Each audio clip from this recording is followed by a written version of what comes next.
말씀 사도행전 16장 25절부터 34절까지 봅니다. 신약성경 215페이지입니다. 사도행전 16장 25절부터 교독합니다. 한밤중에 바울과 실라가 기도하고 하나님을 찬송하며 죄수들이 듣더라.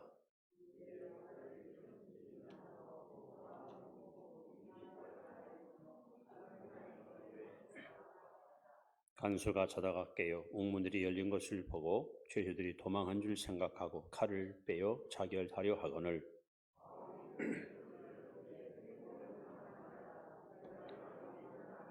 간수가 등불을 달라고 하며 뛰어들어가 무서워 떨며 바울과 실라 앞에 엎드리고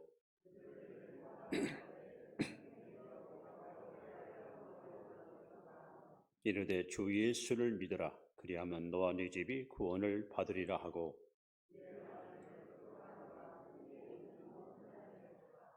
그 밤 그 시각에 간수가 그들을 데려다가 그 맞은 자리를 씻어주고 자기와 그 온 가족이 다 세례를 받은 후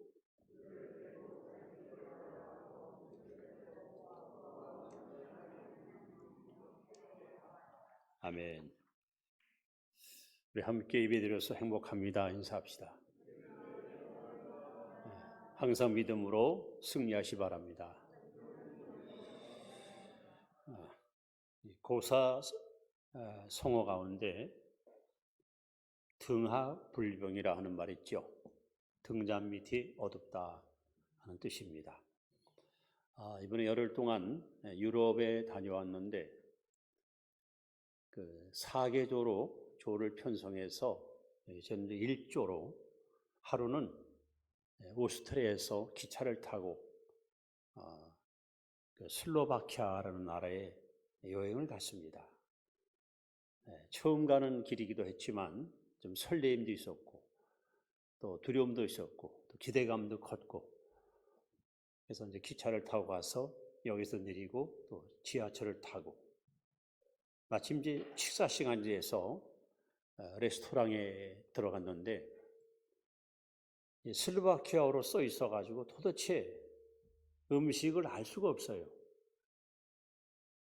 한참 동안 망설이는데 종업원이 와서 어서 주문하시라는데 도대체 뭐를 먹어야 될지 배는 고픈데 참 난감했습니다.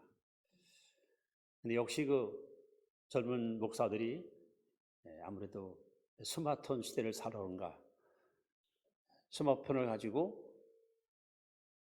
번역기를 통해서 메뉴판에다 딱 대니까 한글로 음식이 딱 떠오더라. 전부 야 이거 있으니까 좀 편하다.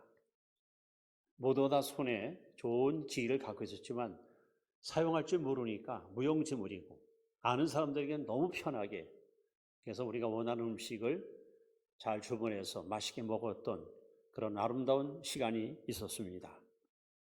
여러분 한번 따라합시다. 해답은 문제 곁에 있다. 인생을 살다 보면 크고 어려운 이들을 만나게 됩니다.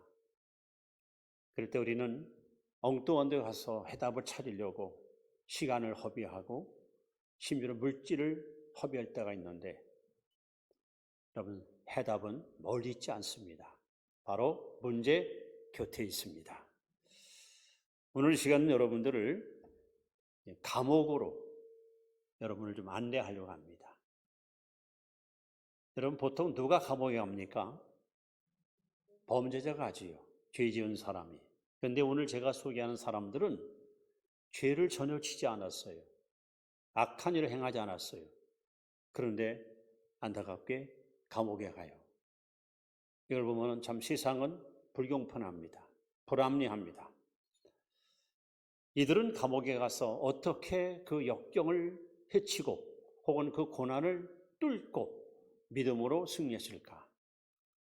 오늘 말씀을 통해서 우리가 사는 이 답답한 세상 가운데 하나님의 지혜를 여러분이 이 시간 아름답게 공급받는 그런 축복의 시간이 되기를 먼저 주의 이름으로 축원합니다.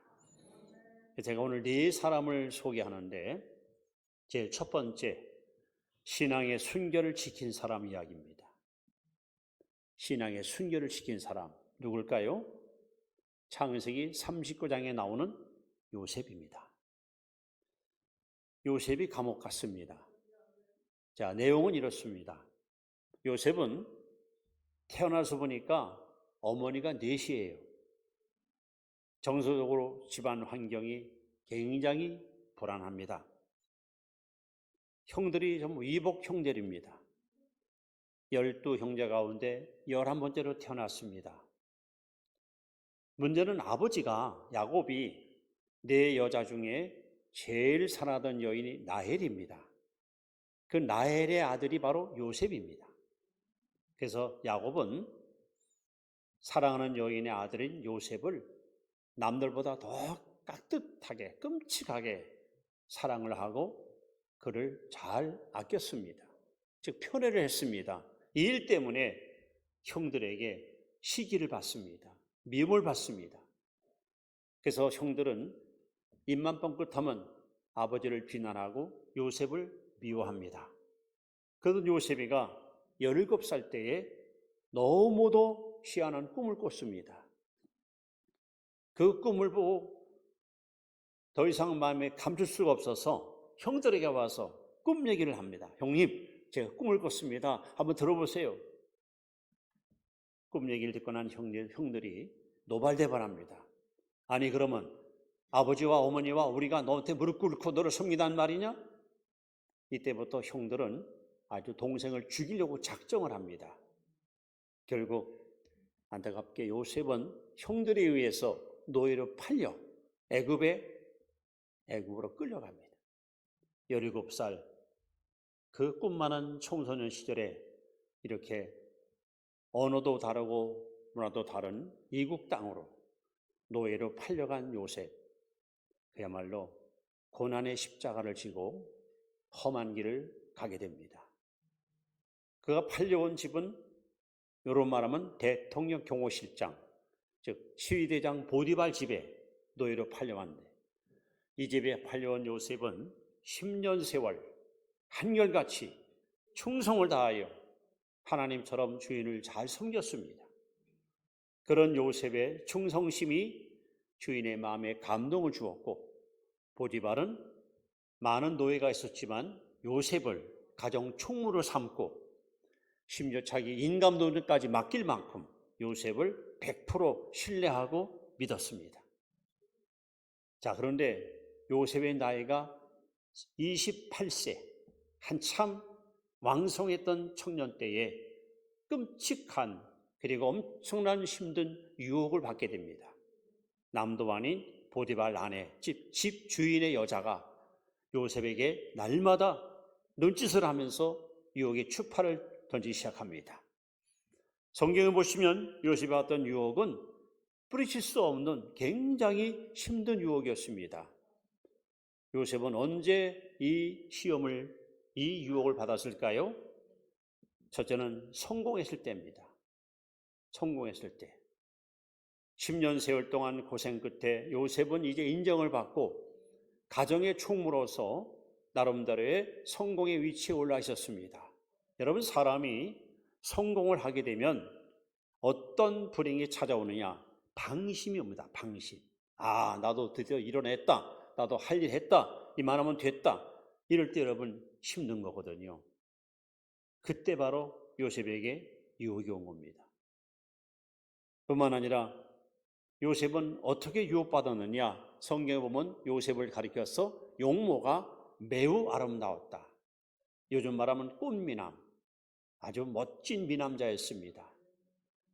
그 미남, 잘난 얼굴 때문에 유혹을 받은 거예요. 여러분, 사람들은 어쩔 수 없어요. 돈이 많은 사람은 돈 때문에 유혹을 받고, 건강한 사람은 건강 때문에 유혹을 받을 수 있고, 잘난 사람은 잘난 사람 때문에 유혹이 올 수 있어요. 더 나아가서 요셉은 성경에 보면 홀로 있을 때, 외로울 때, 여러분 28명 젊은이가 고독하고 외로울 때 무슨 생각이 들겠어요? 그때 여자가 다가와서 같이 잠을 자러 가니까 얼마나 여러분 감동을 막 받을 수 있는 상황 아닙니까? 성경에 보면은 이 보디발 아내는 하루가 아닙니다. 매일같이 요셉의 눈짓하면서 요셉에게 동침을 요구합니다. 결국 요셉은 강력한 여자의 유혹을 철저히 뿌리치고 내가 하나님 앞에 어찌 죄를 짓겠사? 내가 어찌 하나님께 범죄하리요 하고 여인의 유혹을 뿌리치고 뛰쳐나갑니다. 요셉은 자신의 순결을 지킬 뿐 아니라 집주인의 가정을 지키기 위해서 집을 뛰쳐나갔는데 결국 이 여인은 자신의 야욕을 채우지 못한 분개심 때문에 요셉에게 누명을 씌워 강간 미수범으로 정치범 수용소 감옥에다가 요셉을 감금하고 맙니다. 요셉이 뭘 잘못했나요? 요셉이 무슨 불의를 저질렀습니까? 죄 안 짓고 살려고, 가정을 지켜주려고, 자신의 신앙의 순결을 더럽히지 않으려고 정직하게 살았던 것밖에 없어요. 근데 너무 억울하게 요셉은 강간 미수범으로 감옥에 가서 만 2년 이상 옥살이를 하게 됩니다. 이것이 첫 번째 여러분에게 소개하는 감옥 이야기입니다. 이게 사람이 인생을 살다 보면 나는 잘못도 없는데 누명을 쓰거나 거짓 고발에 의해서 억울하게 옥살이는 경우도 없지 않아 있습니다. 요셉은 자신의 신앙의 순결을 지키다가 참으로 너무도 안타깝고 너무도 억울하게 감옥에 가서 고통스러운 시간을 보냈습니다. 자, 두 번째 여러분에게 소개할 또 하나의 감옥이 있습니다. 이번엔 마태복음 14장에 등장하는 감옥입니다. 바로 그는 의를 위해서 살다가 의롭게 죽은 사람 세례 요한 이야기입니다. 세례 요한이 하나님 말씀을 선포할 때에 여러분 성경에 잘 나오잖아요. 예수님 탄생할 때 헤롯 대왕이 있었어요. 이 헤롯 대왕은요, 자그마치 10명의 여자들을 거느리고 살았어요. 그러다 보니까 왕자들을 많이 낳지요. 이 헤롯 대왕은 내가 왕인데 임금이 태어났다는 박사들의 말을 듣고 분개하여 베들레헴의 아이 만 4세 사내아이를 다 죽이는 끔찍스러운 살인자로 악행자로 성경에 소개됩니다. 바로 이 헤롯 대왕의 아들 헤롯 안디바라는 아들이 아주 아버지를 닮아서 못된 인간이었습니다. 뭘 잘못했는가? 자, 어머니가 많다 보니까 역시 이복 동생이 많습니다. 그 동생 어제 빌리비라는 동생이 있는데 그 부인 이름이 헤로디아예요. 헤롯 안디바, 헤롯 왕은 제수씨가 탐이 나서 자기 부인을 버리고 동생의 아내를 뺏고 데리고 살았어요. 있을 수 없는 일이잖아요. 그때 세례 요한이가 왕에게 단호하게 폐하 아니 됩니다. 일국의 왕이 돼가지고 백성들한테 번입해야 되는데 어찌 왕께서 동생의 아내를 뺏고 데리고 살 수 있단 말입니까? 빨리 돌려보내십시오. 이거는 도덕적으로 있을 수 없습니다 하고 바른 말을 했어요. 헤롯 왕은 세례 요한의 말을 듣고 양심에 팍 찌림을 받습니다. 맞아, 내가 지금 큰 잘못을 저지르고 있어. 이렇게 살면 안 되는데. 그렇지만은 의로운 세례 요한의 말을 들으면서 양심의 가책을 느끼면서도 끝내 자기 여인을 동생에게 보내질 않고 데리고 있어요. 그러던 차에 이 왕의 생일날 많은 만주백관이 몰려와서 생일 파티를 열었습니다. 그때 이 헤로디아라는 여자가 아주 야심이 큰 여자입니다. 왕이 지금 축이 올라서 한창 흥이가 올을 때에 자기 딸 살로메라는 딸을 아주 분장을 시켜가지고 왕 앞에 보내서 춤을 추게 합니다. 얼마나 육감적으로 요염하게 춤을 추는지 왕이 그냥 헬렐레 해가지고 그 딸의 춤에 그냥 취해가지고, 야, 너 소원이 뭐니? 너 원하면 내가 이 나라 절반도 주겠다. 말도 안 되는 소리를 가지고 자기의 명예와 지위를 떠버리고 있습니다. 그때 이미 아모니에게 사줘받은 살로메라는 딸이, 폐하, 한 가지 소원이 있습니다. 뭐니? 세례요한의 목을 주십시오. 세상에 한 계집아이 춤값으로 그 시간 세례요한은 목이 잘려져서 쟁반에 담아 이 목을 담아 왕에게 바치고 말았습니다. 여러분, 세례요한이 뭘 잘못했습니까? 남을 죽였습니까? 물건 훔쳤습니까? 왕의 그 부정과 비리를 철저히 고발하면서 이 나라 왕이 돼서 백성에게 본이 되고 덕을 세워야지 어찌 제수 씨를 데려다가 데려 쓸 수 있냐고 올바른 말 한 것밖에 없어요. 결국 이것 때문에 미움을 받고 이것 때문에 꾀심죄에 걸려서 세례요한은 계집아이 춤값으로 순교의 제물로 죽고 말았습니다. 이것이 두 번째 감옥 이야기입니다. 이제 세 번째 감옥 이야기를 또 소개합니다. 이번엔 사도행전 12장에 등장합니다. 이번에 등장하는 감옥은 교회의 부흥을 위해 힘든 사람 이야기입니다. 교회의 부흥을 위해서 힘쓴 사람, 바로 베드로입니다. 여러분, 사도행전을 읽어보시면 총 28장으로 써 있는데 1장부터 12장까지는 베드로가 교회의 소위 지도자로서 모든 흐름을 이끌어갑니다. 13장부터 28장까지는 바울이 이방 사람을 대상으로 선교를 이끌어가는, 그래서 두 인물이 사도행전의 줄을 이루고 있는데, 이 베드로는 예수님 말씀처럼 본래 이름이 시몬인데 베드로, 반석이라고 이름을 바꿔주었고 그야말로 교회의 반석 같은 인물이었습니다. 이 베드로가 성령 충만 받고 하나님 말씀을 선포할 때에 3,000명을 회개시켰습니다. 안진병 일으켜서 그 기적을 통해 5,000명을 구원시켰습니다.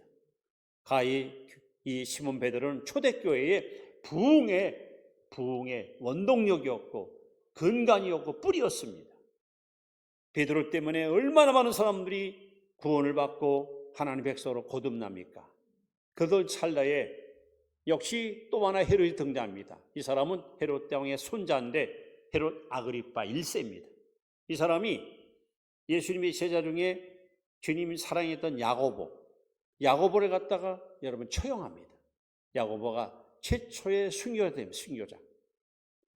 그럴 때 유대인들, 특히 유대교인들이 야고보를 죽이니까 막 좋아하는 거예요. 박수 치는 거예요. 왜 그럴까요?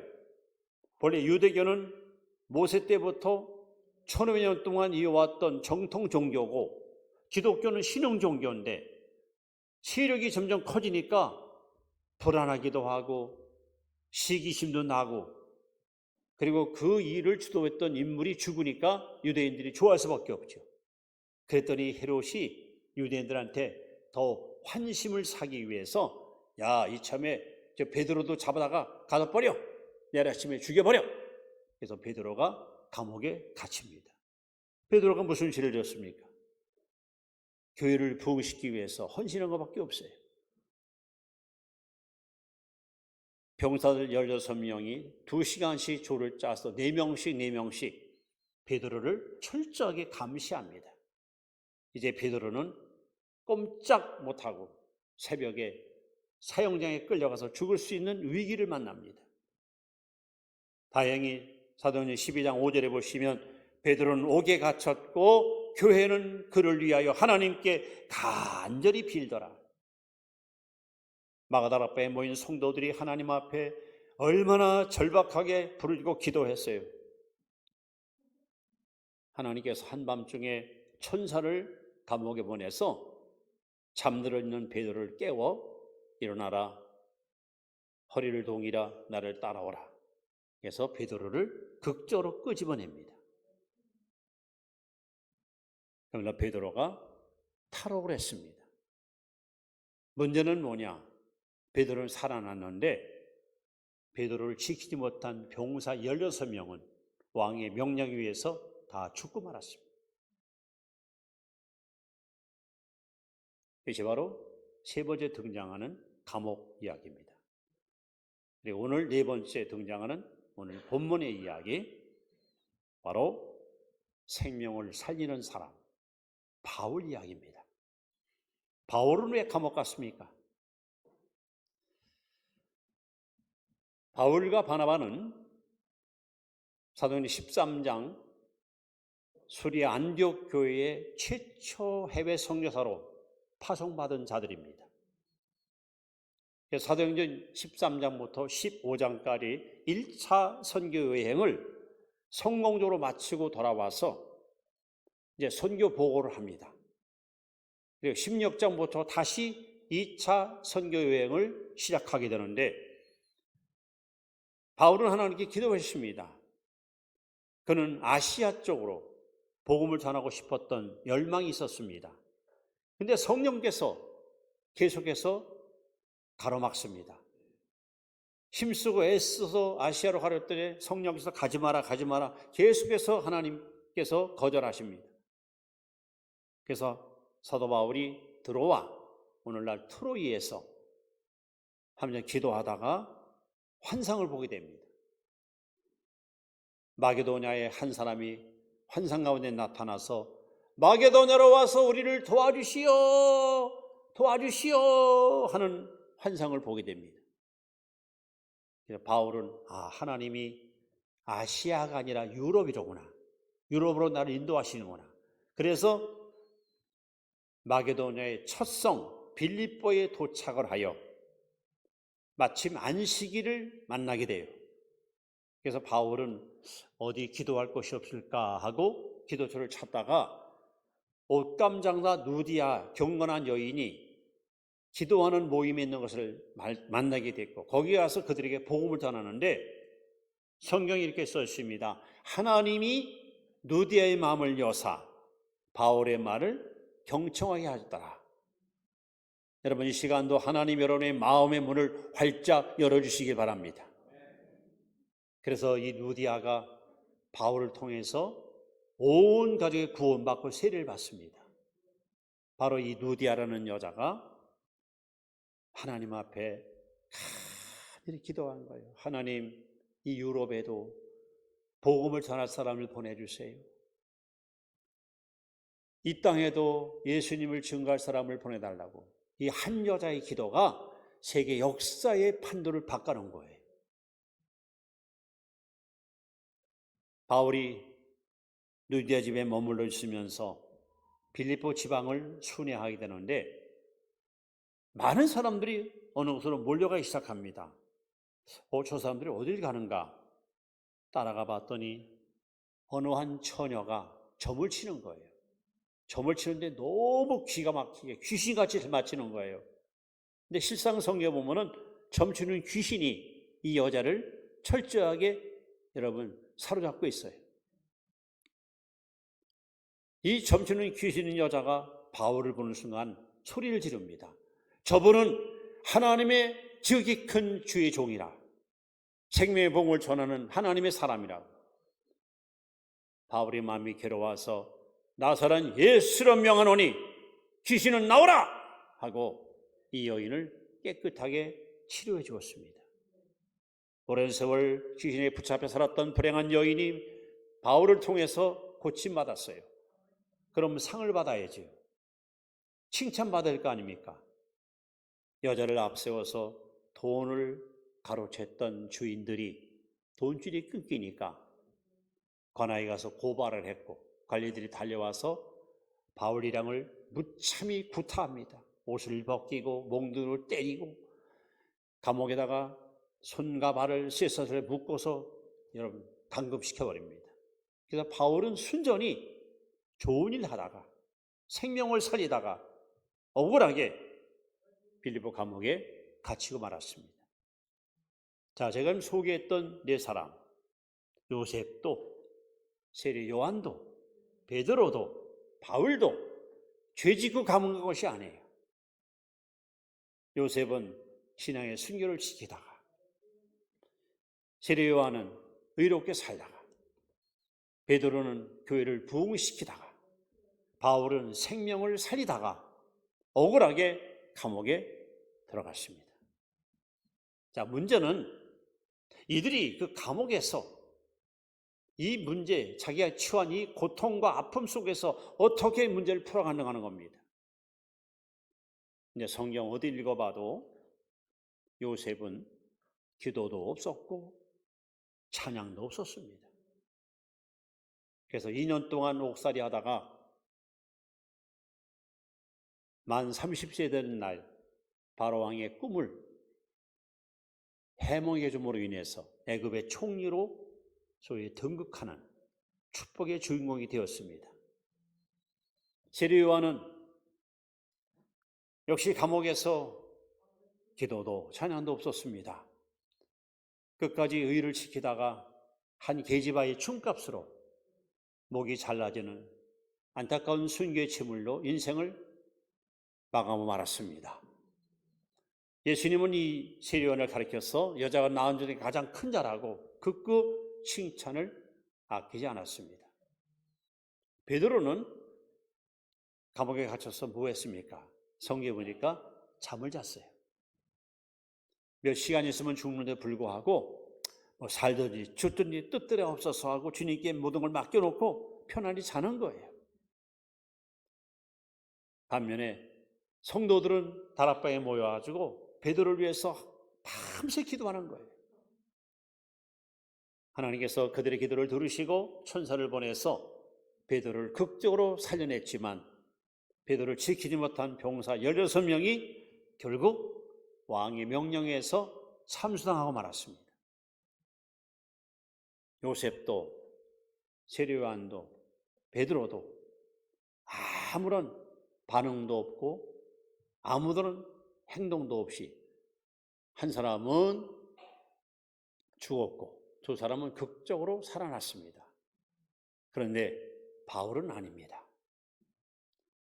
여러분, 바울은 지금 온몸이 지금 매를 맞아가지고 필성이고 뼈가 막 응그러지고 여기저기 찢기고 거기다가 손가발이 시설에 묶여있는 가장 힘들고 고통스러운 모습을 가지고 감옥에 들어갔습니다. 성경 보면은 관료들이 옷을 다 벗기고 매를 많이 쳤다 그랬어요.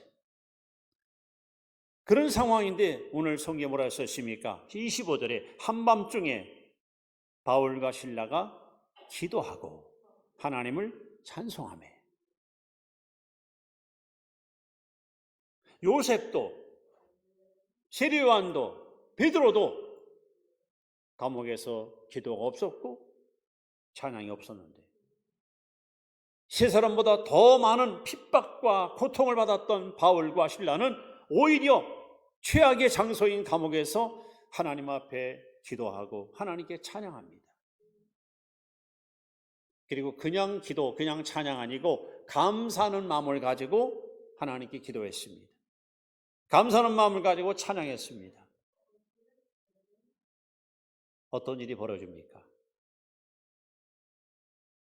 26절에 보시면 갑자기 지진이 나서 옥토가 움직이고 문이 곧다 열리고 모든 자의 매인 것이 다 벗어집니다.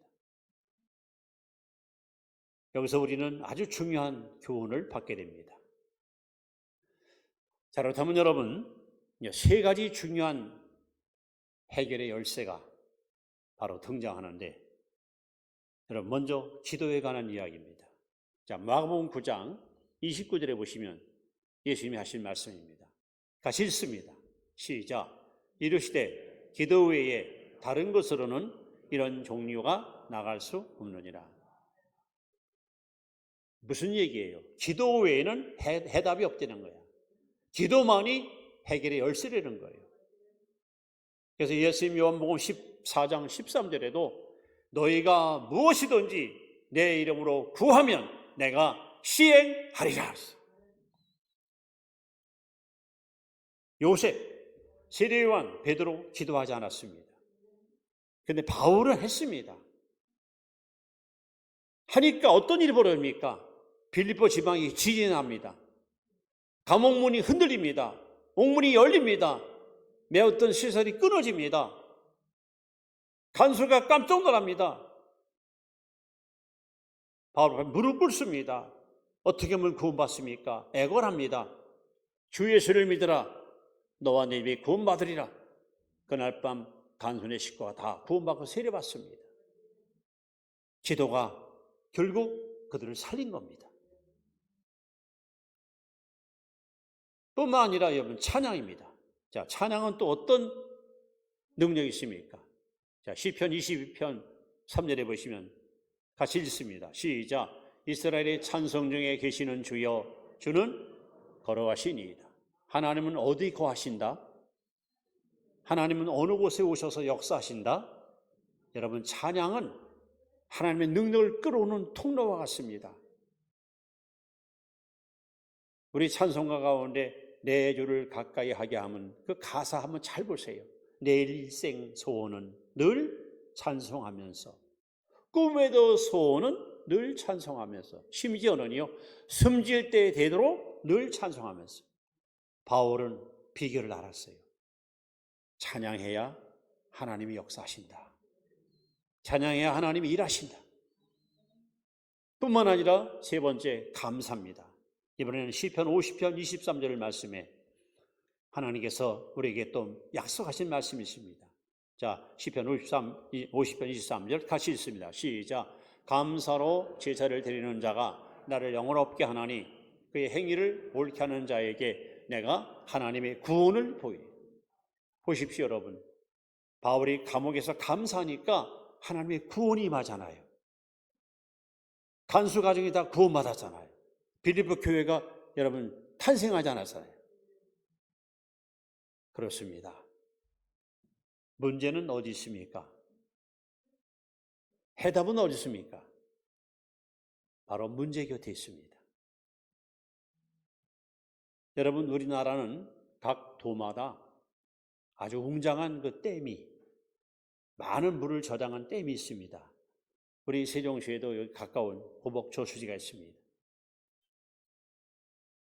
농사하는 사람들이 물이 없어서 논밭이 막 타들어갈 때에 저수지 물을 끌어다 쓰면 해결되지 않습니까? 문제는 뭡니까? 수로를 열어야 돼요. 수문을 닫아놓고는 아무리 있어봐야 물이 올 수가 없습니다. 수문을 딱 열어놓으면 거대한 물줄기가 흘러들어와서 모든 생물을 소생시키는 겁니다. 사도 바울은 영적으로다가 정말 올바르게 진리를 깨달았던 인물입니다. 나는 지금 매를 맞고 감옥에 갇혀있고 묶여있지만, 최악의 상황이지만 하나님 말씀합니다. 사람이 할 수 없는 것을 하나님은 다 하실 수 있느니라. 지금 교회도 아닙니다. 기도실도 아닙니다. 빌립보 감옥입니다. 언제 죽을지 모릅니다. 최악의 상황입니다. 그런데 바울은 알았습니다. 기도하면, 찬양하면, 감사하면 하나님이 일하신다. 하나님 능력이 나타난다. 하나님의 기적이 일어난다.